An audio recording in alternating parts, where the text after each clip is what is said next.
Hi friends, welcome to Jijo Aari works. Basic ಆಗಿ aari work ಮಾಡೋರಿಗೆ ಯಾವ ನೀಡಲು ಯಾವುದಕ್ಕೆ ಯೂಸ್ ಮಾಡಬೇಕು ಅಂತ ಗೊತ್ತಿರಲ್ಲ. ಅಂಥವರಿಗೋಸ್ಕರ ಇವತ್ತು ನಾನು ಈ ವಿಡಿಯೋನ ಹಾಕ್ತಾ ಇದ್ದೀನಿ. ಇದರಲ್ಲಿ ಆರಿ ವರ್ಕ್ ಮಾಡಲಿಕ್ಕೆ ಎರಡು ರೀತಿ ನೀಡಲ್ಸ್ ಯೂಸ್ ಮಾಡ್ತಾರೆ. ಒಂದು ಅಯನ್ ನೀಡಲು, ಇನ್ನೊಂದು ತುಲಿಪ್ ನೀಡಲ್ಸು. ಈ ಅಯನ್ ನೀಡಲು ಮತ್ತು ತುಲಿಪ್ ನೀಡಲ್ಸಲ್ಲಿ ತುಂಬಾ ವ್ಯತ್ಯಾಸ ಇದೆ.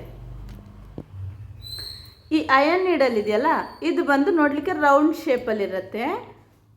ಇದು ಫುಲ್ಲು ರೌಂಡ್ ಶೇಪಲ್ಲಿರುತ್ತೆ.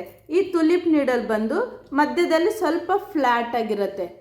ನೋಡಿ, ಸ್ವಲ್ಪ ಫ್ಲ್ಯಾಟ್ ಆಗಿರುತ್ತೆ. ಈ ಯೂಸ್ ಮಾಡಲಿಕ್ಕೆ ಅಯನ್ ನೀಡಲು ತುಂಬ ಬೆಸ್ಟು. ಯಾಕಂದರೆ ರೌಂಡ್ ಆಗಿರೋದ್ರಿಂದ ನಾವು ಈಸಿಯಾಗಿ ಬೀಡ್ಸ್ ವರ್ಕ್ ಆಗಲಿ, ಥ್ರೆಡ್ ವರ್ಕ್ ಆಗಲಿ, ಇಲ್ಲ ಜರ್ದೋಸಿ ವರ್ಕ್ ಆಗಲಿ ಯೂಸ್ ಮಾಡ್ಕೋಬೋದು.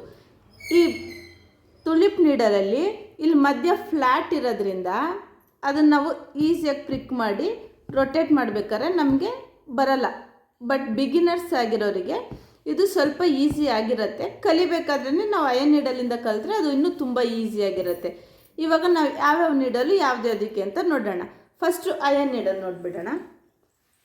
ಈ ಅಯನ್ ನೀಡಲ್ಲಿ ಒಂದು ವುಡ್ಡಿಂದ ಆಗಿರುತ್ತೆ. ನೋಡಿ, ಅರ್ಧ ವುಡ್ಡಿಂದ ಆಗಿದ್ದು ಮುಂದುಗಡೆ ಫುಲ್ಲು ಸೂಜಿ ಥರ ಸಣ್ಣಕ್ಕಿರುತ್ತೆ. ನೋಡಿರಿ, ಈ 1 ಇಂಚು 1.5 ಇಂಚು 1/4 ಇಂಚಷ್ಟು ಫುಲ್ಲು ಸಣ್ಣ ಇರ್ತದೆ ನೀಡಲು. ಈ ನೀಡಲ್ ಬಂದು ಜರ್ದೋಸಿ ನೀಡಲ್ ಅಂತ.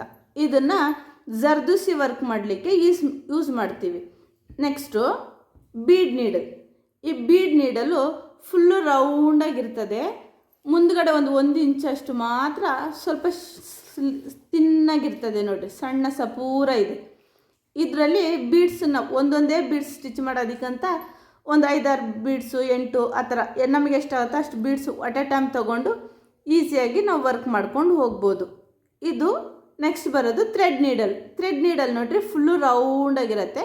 ಮುಂದುಗಡೆ ಮಾತ್ರ ಒಂಚೂರು ಸಣ್ಣ ಹೋಗಿರುತ್ತೆ. ನೋಡಿದ್ರೆ ಫುಲ್ಲು ಇಲ್ಲಿ ಸಣ್ಣ ಹೋಗಿರುತ್ತೆ. ಇದು ಬೀಡ್ಸ್ ನೀಡಲ್ಗಂತ ಸ್ವಲ್ಪ ದಪ್ಪದಲ್ಲೇ ಇರುತ್ತೆ. ಬಟ್ ಬೀಡ್ಸ್ ನೀಡಲ್ಗೂ ಇದಕ್ಕೂ ನೋಡಿರಿ ವ್ಯತ್ಯಾಸ.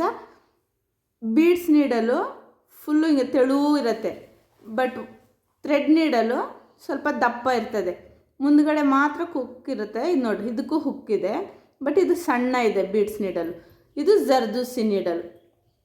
ಇದು ಬಂದು ಅಯನ್ ನೀಡಲ್ದು ಟೈಪ್ಸು. ನೆಕ್ಸ್ಟು ನಾವು ತುಲಿಪ್ ನೀಡಲಲ್ಲಿ ನೋಡೋಣ.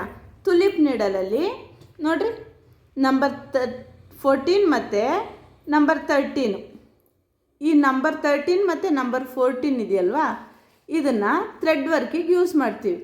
ನೆಕ್ಸ್ಟು ನಂಬರ್ 23 ಇದೆಯಲ್ಲ, ಇದು ಬೀಡ್ ವರ್ಕಿಗೂ. ನಂಬರ್ 24 ಅನ್ನೋದಿದೆಯಲ್ಲ, ಇದು ಬಂದು ಜರ್ದೋಸಿ ವರ್ಕಿಗೂ ಯೂಸ್ ಮಾಡ್ತೀವಿ. ಇಷ್ಟು ಯೂಸ್ ಮಾಡಬೇಕು. ಬೀಡ್ ವರ್ಕಿಗೆ ನಾನು ಅಯನ್ ನೀಡಲೇ ಬೆಟರ್ ಅಂತಲೇ ನಾನು ಪ್ರಿಫರ್ ಮಾಡೋದು, ಸಜೆಸ್ಟ್ ಮಾಡೋದು, ನಾನು ತೊಗೊಂಡು ಯೂಸ್ ಮಾಡೋದು ಅದೇನೆ. ಏಕೆಂದರೆ ಇಲ್ಲಿ ನೋಡಿ, ಅಯನ್ ನೀಡಲಲ್ಲಿ ಬೀಡ್ ತುಂಬಿಸ್ಕೊಳ್ಳೋಕ್ಕೆ ಅಂತ ಎಷ್ಟು ಜಾಗಗಳಿದೆ ತಾನೇ. ಇದೇ ತುಲಿಪ್ ನೀಡಲಲ್ಲಿ ಸ್ವಲ್ಪನೇ ಇರೋದು ಬೀಡ್ ತುಂಬಿಸ್ಕೊಳ್ಳೋಕ್ಕೆ ಜಾಗ. ಇದರಲ್ಲಿ ಅಬ್ಬಬ್ಬ ಅಂದರೆ ಒಂದು 4-5 ತುಂಬಿಸ್ಕೋಬೋದು ಅಷ್ಟೇ. ಅದು ತುಂಬಿಸ್ಕೊಂಡಷ್ಟು ನಮ್ಮ ಟೈಮ್ ಕನ್ಸ್ಯೂಮ್ ಆಗುತ್ತೆ. ಇದು ಬೀಡ್ ಅಯನ್ ನೀಡಲಲ್ಲಿ ಅಂದರೆ ನಾವು ಬೀಡ್ಸ್ ತುಂಬಾ ತುಂಬಿಸ್ಕೋಬೋದು. ನಮ್ಮ ಟೈಮು ಸೇವಿಂಗ್ ಆಗುತ್ತೆ, ಬೇಗ ಕೆಲಸನೂ ಮುಗೀತದೆ. ಹಂಗಾಗಿ ಕಲಿಯೋರಿಗೆ ಕಲಿಬೇಕಾದ್ರೇ ನೀವು ಅಯನ್ ನೀಡಲಿಂದ ಕಲಿತ್ರೆ ನಿಮಗೆ ವರ್ಕು ಈಸಿ ಆಗುತ್ತೆ, ಪ್ಲಸ್ ಟೈಮು ಸೇವ್ ಆಗುತ್ತೆ. ನಿಮಗಿನ್ನೂ ಏನಾದರೂ ಟಿಪ್ಸ್ಗಳು ಬೇಕು ಅಂತ ಹೇಳಿದರೆ ನನ್ನ ಕಮೆಂಟ್ಸ್ ಹಾಕಿ ಕಮೆಂಟ್ ಸೆಕ್ಷನ್ನಲ್ಲಿ. ನೆಕ್ಸ್ಟ್ ವಿಡಿಯೋದಲ್ಲಿ ಈ ನೀಡಲ್ಸ್ಗಳನ್ನ ಇಟ್ಕೊಂಡು ಹೇಗೆ ವರ್ಕ್ ಮಾಡ್ಬೋದು ಅನ್ನೋದನ್ನು ನಾನು ಹೇಳ್ಕೊಡ್ತೀನಿ. Thank you for watching. Please keep subscribing.